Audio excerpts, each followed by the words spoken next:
Hello, everyone. Welcome to Academia Unplugged, a platform where real scholars get to tell their real stories, and a platform where we get to meet our real scholars that get to tell their real stories.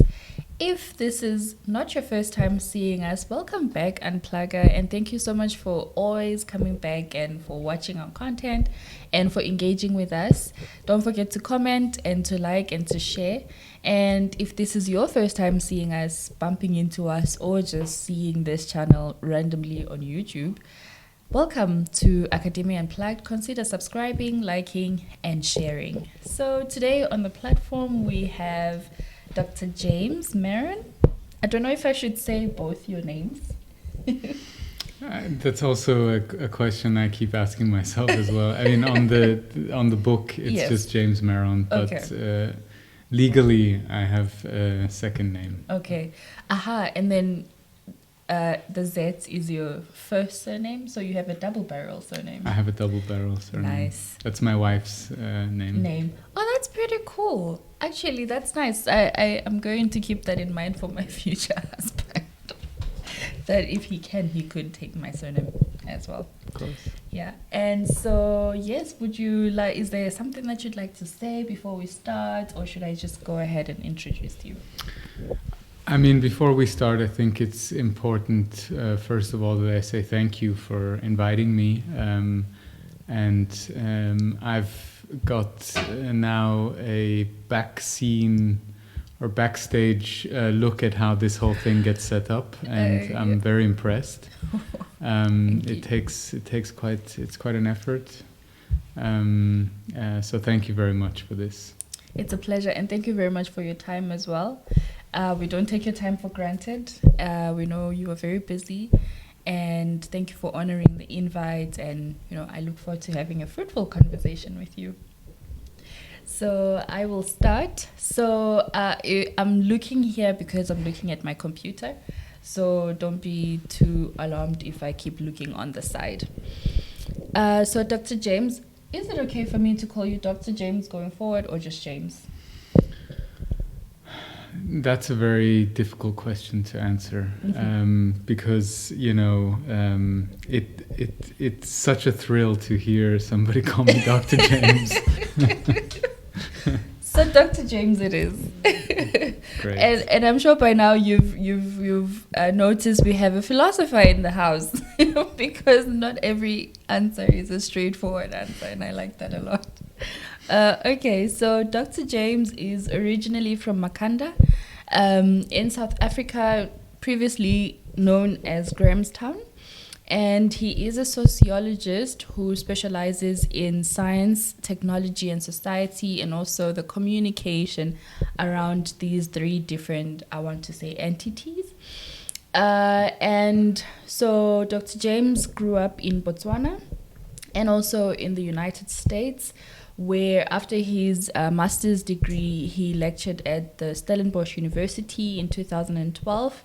And by 2023, he earned his PhD at the University of Basel, where he also did his postdoctoral research activities. He is currently and previously associated with the Center for African Studies in Switzerland, and his work is based on exploring the relationship between science, technology, and society. And so to start, you have a BA in philosophy from the University of Nevada. And then from there, you did your master's at Rhodes University, so specializing in anthropology. And then you came to the University of Basel, where you did your PhD in African studies. So would you mind taking us through how you, firstly, I don't know how you would leave the US to come to South Africa and do a master's degree. In my mind, I would stay there. But yeah, do you mind telling us how you sort of did that transition, or you chose to rather do your master's degree and then PhD in Switzerland? How did that come about? I'm almost 40, and so at this stage, Everything becomes a long story. We have time. So, soon to be Dr. Nasisa, is that how I should be addressing you? Well, maybe when the time comes. Okay. Let's then decide. You can call me James, and I will just call you Nasisa. Okay. And then when you have your doctorate, we can refer to each other as doctors. doctors. I like that. Okay. So, okay. Because I'm all about economy of expression, so Right. you know, just James is Economy good. of expressions. I need to be taking notes. Yeah. So, how did I end up in Switzerland? Is related to why I ended up back in South Africa, which is related to why I ended up leaving the United States. So, Right. I had lived in the United States for about 8 years or so before returning to South Africa. Okay. So I was born in MAKHANDA, and I grew up in MAKHANDA and also in Maun in Botswana. Yeah. And both of my parents are American, so at some point, and for various reasons related to our family structure, it made sense for my parents to return to the United States. Right. So we did that when I was 10 or 11. We moved to New York City. So I went from Makhanda, which I don't know how many people know about Makhanda. I will put a picture somewhere in here just for perspective. It's a little dopey. Yeah. It's a university town in the Eastern Cape province of South Africa, and the Eastern Cape province is rather rural. It's a small town. Yeah. So I wound up in New York City after that as a child, and that was quite an experience. And my dad, after some time, decided to move us to Nevada, where he got a job with the Paiute tribe. Which is a native peoples group that has a reservation just outside of Reno. So we relocated to Reno, and I did my high school there, and then I did my bachelor in philosophy. Right. I started with fine art, actually. Oh, wow. And went into philosophy after that. And at some point on the way through my bachelor degree, I decided to go back to South Africa for a year. So I went back to South Africa for a year just to do like an exchange. Yeah. Although there was no one coming on that side, we still call it an exchange. Yeah. So I went to South Africa, and I decided to do philosophy and anthropology as a kind of exploratory engagement. Yeah. So as a young 19-year-old, I was there learning anthropology. I found it quite interesting. Yeah. Besides the philosophy, I mean, philosophy is just always interesting. So then I started to get this kind of interest in anthropology and how anthropologists go about accounting for the world. So after that year in Makhanda, I returned back to the States. This was around 2006 or so. And I finished my bachelor degree, and I decided, no, I'm going to now go back to South Africa, and I want to do my master's degree. There. So when you do a master's, typically you need a project. And so I reached out to the anthropology department saying that I would like to do a project on something very arcane and specific, which is artisanal fishing techniques of the Tsemitonga in northern KwaZulu-Natal. I was interested in their Fonya Drive, which is where groups of people collect at shallow waters and thrust a basket into the water, pull out the fish. I thought that would be an interesting thing to make a video about. So the anthropology department at Rhodes was a little bit skeptical, but they, against all skepticism, decided they would give me this position as a master's student. Nice. So I was very happy, and I wound up there, and this was about 2008 or so. And I got to the anthropology department, and they had allocated me with a supervisor who was the only one in the anthropology department looking at anything having to do with the environment or like environmental issues. Yeah. And this was Penny Bernard, just to say her name. Yeah. So I go into her office and I sit down with her. And I said, yeah, you know, I know who you are. I was here a couple years back, and I got exposed to your work. And she's like, yeah, okay, cool. So we sat down, got to know each other a little bit. And then she asked me, where am I born? And I said, well, actually, I was born here in what was then called Grahamstown. Yeah. And she's like, what year were you born in? And I said, 1985. And she's like, oh, because I was a midwife in that time. So, it's a high probability that my master mother was my sort of midwife. That's a nice little anecdote. That's pretty cool. So I wound up in MAKHANDA trying to do this artisanal fishing thing. Didn't work. No one was very interested in the project. So I did the pragmatic thing, which was to go and look at an institute who was already doing something, which was looking at people cutting down alien plants. So I said, hey, I'm a social scientist. Do you need something like that? And they said, yes, actually, we need someone to talk to the farmers. Right. So this group of people, the Rhodes Rehabilitation and Restoration Group, hired me to go speak with farmers and find out what's going on.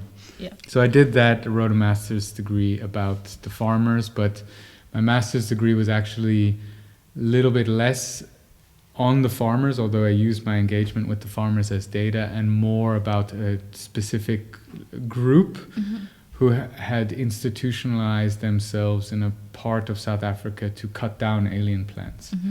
And my claim is that we can understand this group as what we call in anthropology millenarian, meaning they're kind of apocalyptic. They think like, oh no, the world's going to end if we don't cut down these alien plants. Okay. And there's a long story to that, of course, as this story is getting long.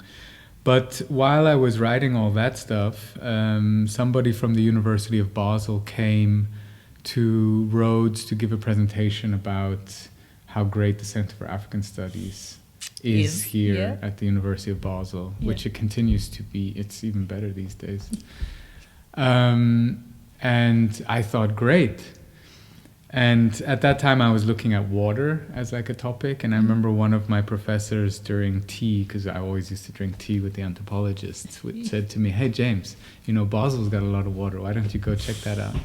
So I had this like presentation and this professor telling me to go. So I wrote to Veit Alt, the great Veit Alt, who is instrumental. If you don't know Veit, then I don't know where in Basel you live. What a guy. What a guy. Yeah. So he was very enthusiastic and encouraged me to write my application and to get here. Yeah. So I got here. This was 2010, at the end of 2010, to do a so-called research sojourn. Yeah. That was 4 months, and I stayed here 4 months, actually to finish writing my master's. And then I met Eliseo Makamo. Eliseo Makamo, I thought was very interesting, Africanist, sociologist. Yeah. So by about 2012, I had moved from finishing my master's degree to formulating and consolidating a candidacy to be a PhD student at the University of Basel at the Center for African Studies. Nice. And the rest is history. And here you are now. And here I am. Well, congratulations. I think that's very, it's a nice, not synthetic, what's the English word? It's a nice, seamless way of, maybe I perceive it as seamless, but how you started from your bachelor's to where you are now. And congratulations on all your achievement in your book that came from your part of your PhD work. That's really interesting. And maybe as a little follow-up question on this concept that you spoke of, because when I attended your book launch, you also touched on, is it millennialism or something like that, where people think the world is going to end? Didn't you, when you get there, think, oh my word, what are these people thinking by just cutting down alien plants? Do they think they will save the world? How does that come to be? Maybe. I mean, there was even a like a billboard on the front of along the road to their farm, let's call it, saying these plants are going to destroy the world. And then on the other side of the mountains, there are plants that will save the world, and that's the story of the speckboom.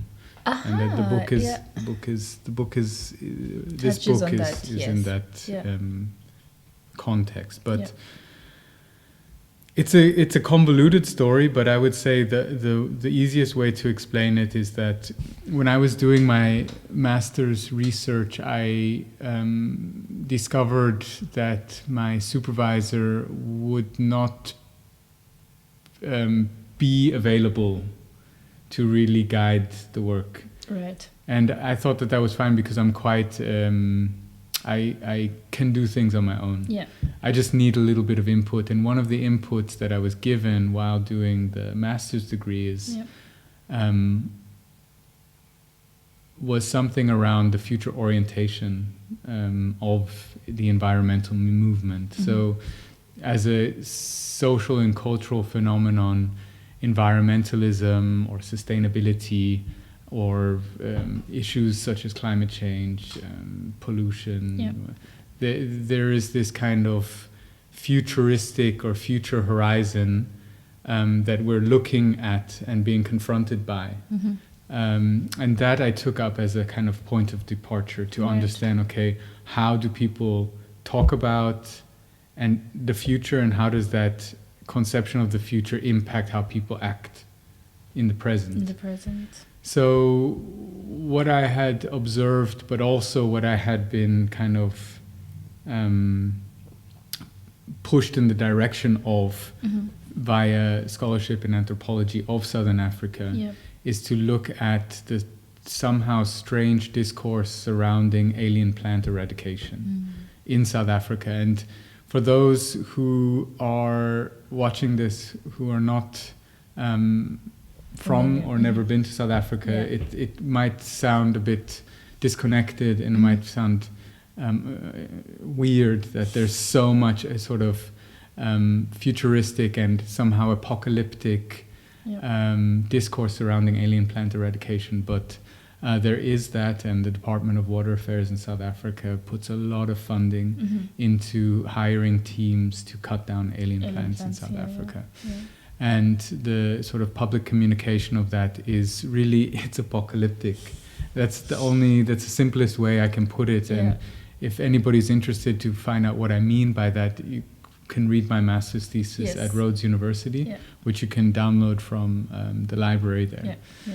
But millenarianism or millenarian movement is simply, it's a term that can be used to describe a lot of things. But the general structure is that you've got a group of people with a perception of the future that guides their sort of organization. And another very important feature of a millenarian movement is that you've got at least one charismatic leader who kind of comes and says, look, I've got this privileged knowledge, you ought to follow me, and I'm going to lead the way. I'll lead you into a better future.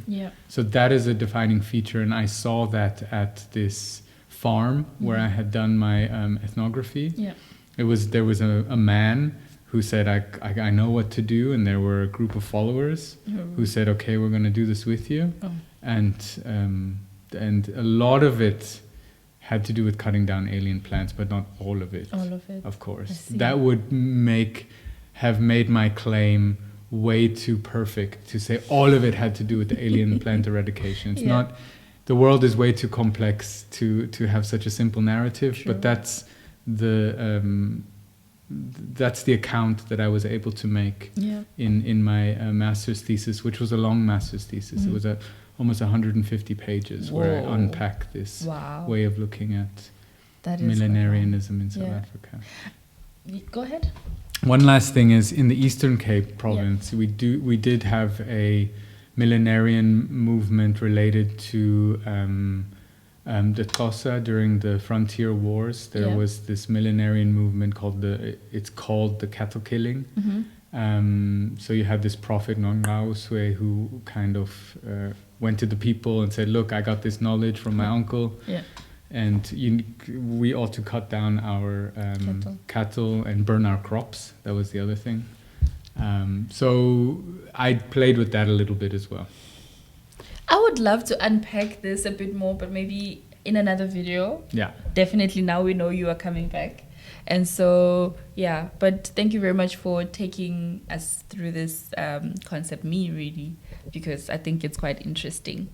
And so we are still on your on your bio, but yeah, to quickly go through your professional side of things, you were a visiting lecturer at the Stellenbosch University from February 2012 to July, and I think from 2018 in February until February 2023, you did your postdoctoral research activities here at the University of Basel.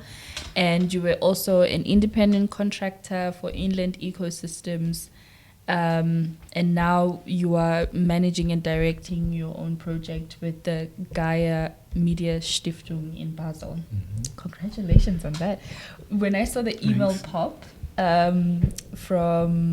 we get these emails from the university, and they were like, oh, Dr. James has got like a media house fellowship. I was like, oh my word. Amazing. Congratulations on that.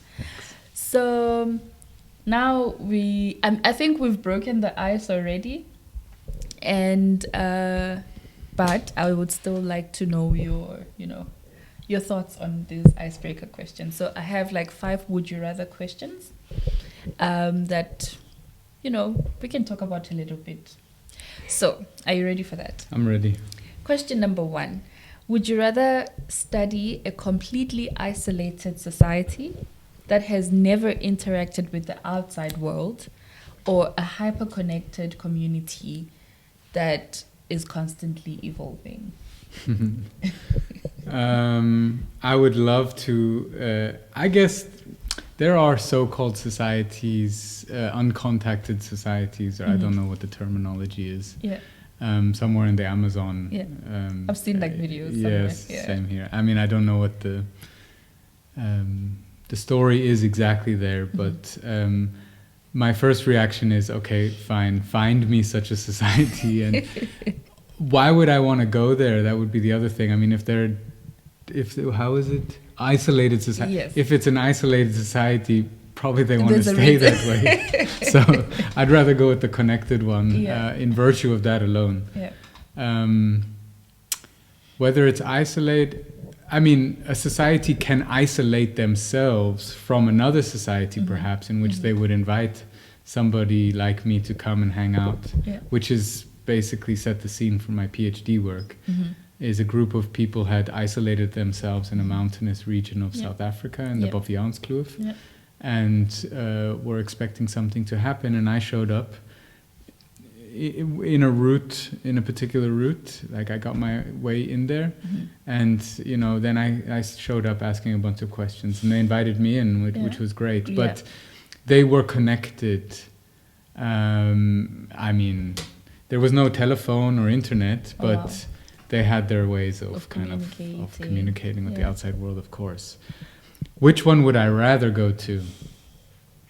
People are people, and people build up their world in a particular fashion through concepts and through activities and through engagements and collaborations. That's just interesting to me. Yeah. So whether they're isolated or connected, I think probably the connected one, if I had to choose, I would go with that one, because that's just the world we live in, and that's I'm more trained to think in that way. Yeah.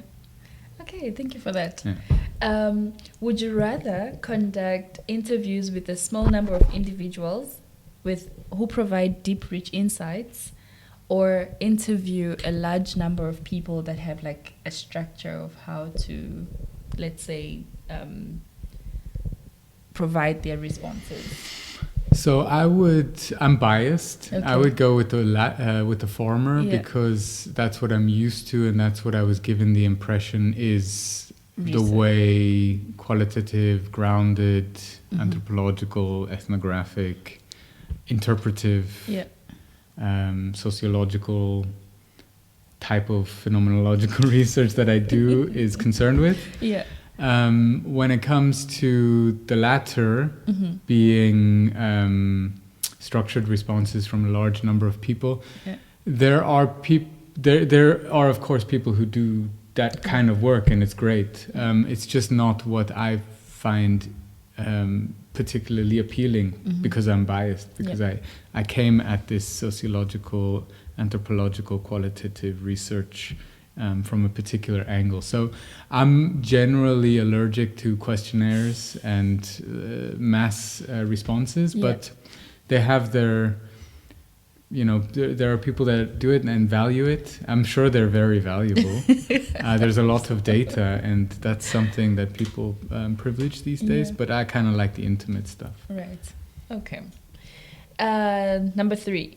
Would you rather live for a year in a society with customs completely unfamiliar to you, or be tasked with analyzing your own society from an outsider's perspective?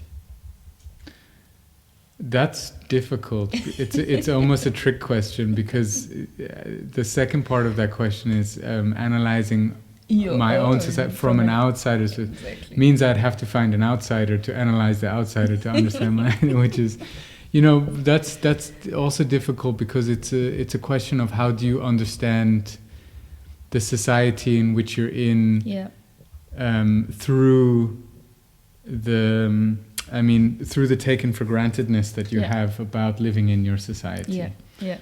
And I'm not a sociopath, so I don't, I was a good student. I was a good at school, like not at the school, but with my friends. I behave in a way that society probably accept. Has built me to behave, right? And I took that on, whether rather unconsciously as a youngster, but now I just got other things to do than to be a troublemaker. But would I rather live a year customs completely unfamiliar? I don't. It's hard. It's a hard question, but let me just say, there's nothing that makes me want to go find out about people's customs that are unfamiliar to me. But what's good about going to a place that's unfamiliar is that you don't take much for granted, meaning that you see things differently than those within that culture sharing group. Right. So I do that anyway. Yes. I start projects on phenomena or issues related to science, technology, and society, that interface, that are always new to me. I've gone from looking at nature conservation in South Africa to fisheries in Tanzania and Lake Victoria. I've looked then at radio astronomy in Ghana and South Africa, and now it's meteorology in Ghana. So these are all things that maybe like one may have related to the next to make me more familiar. But I often find myself in situations, also now with this media thing that I'm doing, where things are unfamiliar to me. So I'm doing that anyway. I have a particular knack for feeling comfortable in the unfamiliar, mostly because I'm a nomad at heart. Great answer. And Eastern or Western Cape? Which one? I mean, of course, the Eastern Cape. Okay. That's an easy answer. But it depends on the extent of that question. Does it mean there's a wall that I can't like quickly pop over? No. Okay, so I'm like Eastern Cape through and through. Through and through. Yes. Okay. Through and through. And finally, maybe this is like now a question that would lead us to talk more about your book. Would you rather, again, study communities that prefer to repair and maintain existing technologies and traditions, or those that are constantly seeking new replacements and innovations? My claim would be that repair and maintenance exists in both of those scenarios. Yeah. I mean, a easy way of coming up with a example of repair and maintenance is when things break down and need to be fixed and replaced. I think that's one way of understanding it. Yeah. Of course, that can also and does for sure exist in situations where technologies are they're either constantly changing or they're being maintained. That's happening in both settings, but I would say the question you're asking here does raise something that is a little bit tricky when it comes to looking at science, technology, and innovation in non-Western contexts, Global South, Africa, as I kind of understand it, Sub-Saharan Africa, because there could be this assumption, which is a fair assumption to have, that in Africa there's a lot more maintenance and repair going on because, you know, people are not building things from scratch. They've got something that's been imported from somewhere. It breaks down and they repair it in a very adaptive and innovative way. Or they're not building things from scratch, but taking things and putting them together. So when it comes to then repair and maintenance, it could be the assumption that repair and maintenance is really a phenomenon that's like happening a lot in the Global South. May in some way, but as I'm saying again, it's happening all the time, everywhere. Even in our conversation between you and I, there would be moments. But I would just end that convoluted way of answering that question by saying that there are people like Clapperton Mavunga, or actually I think these days he's going by Shakanetsa Mavunga, who is a historian of science and technology, the history of science and technology. And he says that the very definition of innovation is not building things from scratch, but putting them together, already existing things in a very interesting way. And where repair and maintenance comes into that equation would be when things start to either break down or not fit together. The point is with repair and maintenance is that something happens that causes the builder or the observer to look inside and ask more questions. That could lead me on a nice thought experiment, of course, because it's not an easy answer to that question, I must say. I can imagine. Yes. So thank you very much for engaging us in this very tough, fiery questions. And so now I want us to get into this part where we speak about your book, your work. Of course, you have done a lot more work, as you have said, but congratulations also on the publication of your book. And I want to read what the book is about, and then you can tell us a bit more about the book and how you want people to perceive the book.